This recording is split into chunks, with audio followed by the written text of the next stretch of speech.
Hi everyone, different day, same shirt here. Today I want to talk about the biology book from the Big Ideas Simply Explained series.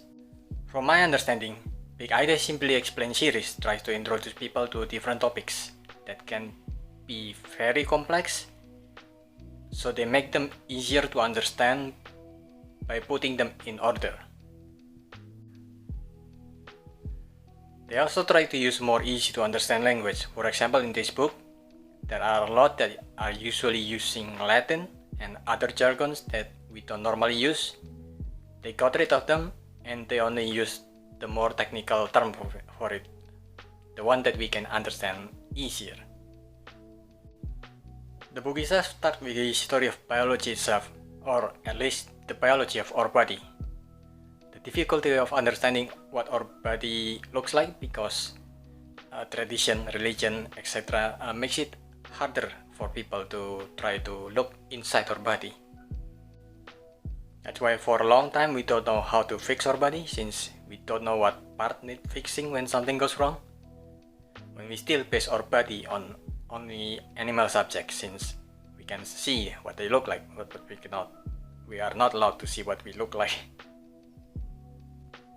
The book also contains a lot of knowledge about other biology that is not ourselves, for example plants, nature, and then animals, but it also contains a lot about the chemical aspect of it, how we can replicate what happened in our body outside of our body using chemical. But most of the time, our knowledge about biology always go back to ourselves, because most of the time that's what we care about, whether it's for better or worse, I don't know. It talks a lot about our organs, our brain, our blood, our cells, which actually I'll recommend the anime Cell at Work. The anime is a huge analogy about how our body works on such a small scale in our body. It's been praised for its medical accuracy, although again it can get very absorbed in its analogy, and to understand it you have to unfortunately understand the topic. But it is very accurate and I recommend it. If you're interested in biology, I recommend the book, but also I think you need to read it slowly instead of in a few days pace like I do, because it contains a lot of information in just 300 pages.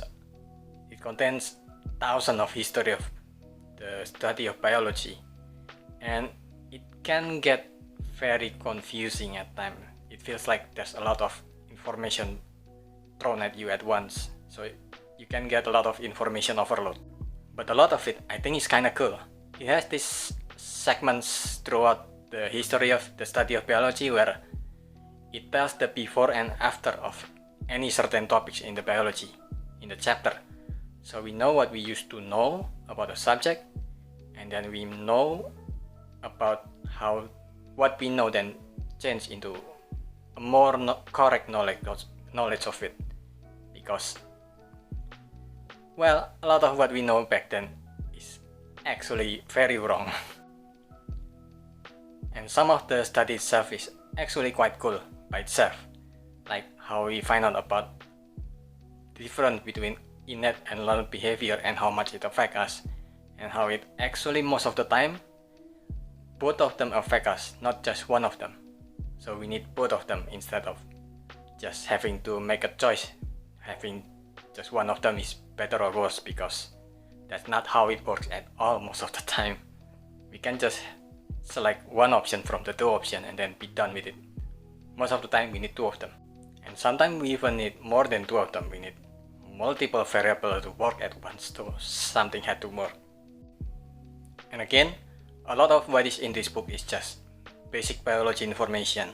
If you want to know more, I think YouTube now has a lot of very good channels that are dedicated to this topic. For example, Kurzgesagt has some of them. If you haven't heard of Kurzgesagt, you see the background in my videos, these are from them. And then the PPSB Smart channel is also a good channel for this kind of knowledge.